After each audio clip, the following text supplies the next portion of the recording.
শুভ দুপুর মাধ্যমিক পরীক্ষার্থী বন্ধুরা। আজকে তোমাদের মাধ্যমিকে 2024 জিওগ্রাফি এক্সাম হলো, তো আশা করি সকলে ভালো হয়েছে এক্সামটা। তো আজকে এই এক্সাম পেপারে শর্ট কোশ্চেন অ্যান্সারগুলো আমি তোমাদেরকে বলবো। তো ফার্স্ট কোশ্চেন, একটি বহির্জাত প্রক্রিয়ার উদাহরণ, উত্তর হবে আবহবিকার। একটি বহির্জাত প্রক্রিয়ার উদাহরণ আবহবিকার। দ্বিতীয় প্রশ্ন, পার্বত্য হিমবাহের শীর্ষদেশে হিমবাহ পর্বতগাত্রের মধ্যে সংকীর্ণ গভীর ফাটলগুলিকে বলা হয় বাকসুর। তৃতীয় প্রশ্ন, বায়ুমণ্ডলের যে স্তরে আবহাওয়া গোলযোগ দেখা যায় ট্রোপোস্ফিয়ার। বৈপরীত্য উত্তাপ সংঘটিত হয় উচ্চতা বৃদ্ধিতে, উষ্ণতা বৃদ্ধি পায়। 5 নম্বর, ভূপৃষ্ঠে কোনো একটি স্থানে জোয়ারের সঙ্গে ভাটার সময়ের পার্থক্য 6 ঘন্টা 13 মিনিট। 6 নম্বর প্রশ্ন, সমুদ্রের যে স্থানে উষ্ণ ও শীতল স্রোত উভয় মিলিত হয় তাকে হিমপ্রাচীর বলে। 7 নম্বর, বিষাক্ত নয় এমন একটি বজ্র পদার্থের উদাহরণ হচ্ছে ধানের খোসা। 8 নম্বর, ভারতের উত্তর পার্বত্য অঞ্চলে অবস্থিত একটি লবণাক্ত হ্রদ প্যাংগং। 9 নম্বর, ভারতের একটি মুখ্য বৃষ্টির ছায়া অঞ্চল হচ্ছে শিলং মালভূমি। 10 নম্বর, ব্যাসল্ট শিলার আবহবিকারের ফলে সৃষ্ট মৃত্তিকা হচ্ছে কৃষ্ণ মৃত্তিকা। 11 নম্বর, ভারতের কেন্দ্রীয় কার্পাস গবেষণা কেন্দ্রটি অবস্থিত নাগপুর। 12 নম্বর, বনজ ভিত্তিক শিল্পের উদাহরণ কাগজ শিল্প। ভারতের ডেট্রয়েট। 13 নম্বর প্রশ্ন, চেন্নাইকে বলা হয়।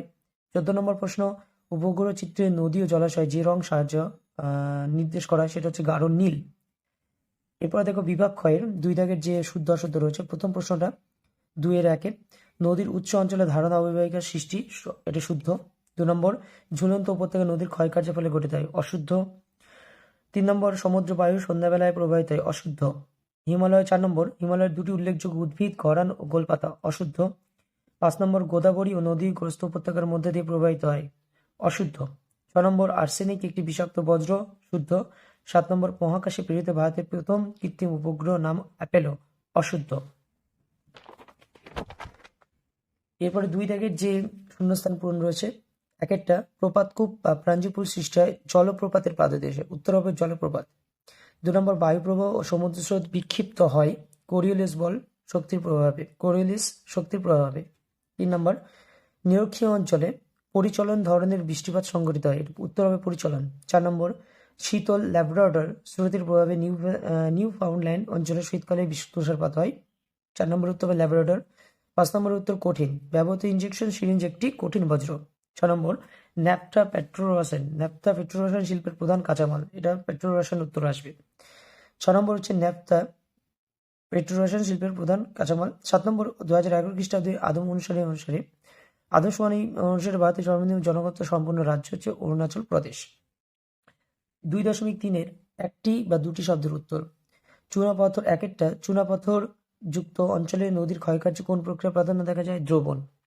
2 নম্বর প্রশ্ন, বায়ুমণ্ডলে কোন স্তরে মেরু প্রবাহ দেখা যায়, আয়নোস্ফিয়ার। 3 নম্বর, কোন মহাসাগর ঋতু পরিবর্তনের ফলে সমুদ্রের সাথে দিক পরিবর্তন হয়, ভারত মহাসাগরে।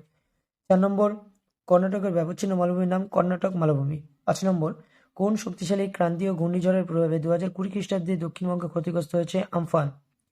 6 নম্বর, শ্বাসমূল কোন জাতীয় উদ্ভিদ, এর বৈশিষ্ট্য ম্যানগ্রোভ।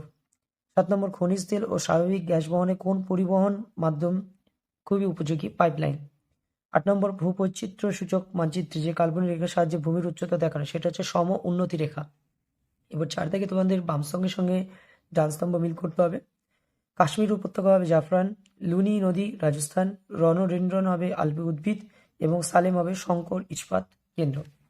তো তোমাদের এর আগে কয়েকটি ভিডিও আমি তোমাদেরকে সংজ্ঞা দিয়েছিলাম এবং সাজেশন দিয়েছিলাম, সাজেশন দিয়েছিলাম। যেমন 2 নম্বরের সাজেশন নগ্নি ভবন ছিল, কয়াল, বহুমুখী নদী পরিকল্পনা, জিও স্টেশনের উপগ্রহ এবং 3-এর যে কোশ্চেনগুলো, 3-এর কোশ্চেনের মধ্যে পার্থক্য দেওয়া ছিল, ঘূর্ণপাত প্রতিকূল ঘূর্ণপাতের পার্থক্য, তাছাড়া জৈব ভঙ্গ অজৈব পার্থক্য, মৃত্তিকা সংরক্ষণের পদ্ধতি, ভারতের কৃষির সমস্যা এবং 5-এর কোশ্চেন যেগুলো ভেরি ভেরি ইম্পর্টেন্ট বলা হয়েছিল, বায়ু ক্ষয়কার্যের ফলে গঠিত ভূমিরূপ।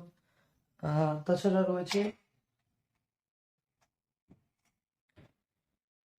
বিশ্ব উষ্ণায়নের প্রভাব দেওয়া ছিল তোমাদের, ভূমধ্যসাগর জলবায়ুর বৈশিষ্ট্য এটা দেওয়া ছিল না, সমুদ্র স্রোতের প্রভাব দেওয়া ছিল, ইক্ষু চাষের অনুকূল পরিবেশ, কার্পাস বয়ন, ঠিক আছে। তারপর পরিবহন ব্যবস্থার প্রধান 5টি গুরুত্ব, ভেরি ভেরি ইম্পর্টেন্ট। এই সবগুলো কোশ্চেনে তোমাদের সাজেশন আমি দিয়েছিলাম, তো মোটামুটি সব কোশ্চেনই এসছে এবং কিছু মানচিত্র সাজেশন করেছিলাম আমি, তার মধ্যে থেকে নর্মদা নদী ছিল, মালাবার উপকূল, একটি চা উৎপাদক অঞ্চল, পূর্ব ভৌগোলিক সামরিক বন্দর, মোটর গাড়ি নির্মাণ কেন্দ্র, বেঙ্গালুরু।